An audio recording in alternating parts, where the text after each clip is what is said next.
డబ్బు లేని వాడు అనుకుంటున్నాడు డబ్బును బాగా సంపాదించాలి, వెనకేయాలి, కాలు మీద కాలు వేసుకొని కూర్చొని ఏం చేయాలట? తినాలి, తిరగాలి, హ్యాపీగా ఉండాలి. డబ్బు డబ్బు డబ్బు డబ్బు డబ్బు. ఈరోజు ఎక్కడ చూసినా డబ్బు డబ్బు డబ్బు. చివరికి ఓటేయాలన్న ఏమివ్వాలి? డబ్బు ఇవ్వాలి. పైకి మాత్రం మీ పార్టీ అంటే నాకు ఎంత ఇష్టమండి అంటారు. డబ్బు లేకుండా ఓటేస్తారా?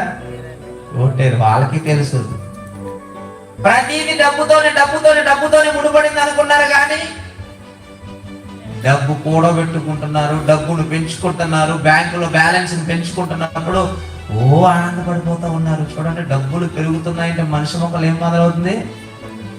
పెరిగేటప్పుడు మొదలవుతుంది కళ. ఏ కళ? నవ్వుతూ ఉంటాడండి.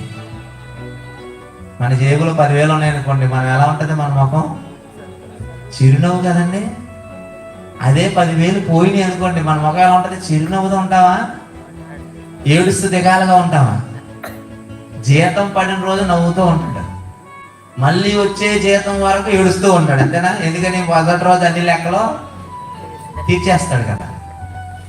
డబ్బు ఉంటే ముఖం వెలిగిపోతుంది అనుకున్నాడు, డబ్బు పెరిగిపోతావు అంటే అనుకుంటున్నాడు, నేనబ్బా నా వాల్యూ పెరిగిపోతుంది అనుకున్నాడు. కానీ బైబిల్ ఏం చెప్పిందో తెలుసా?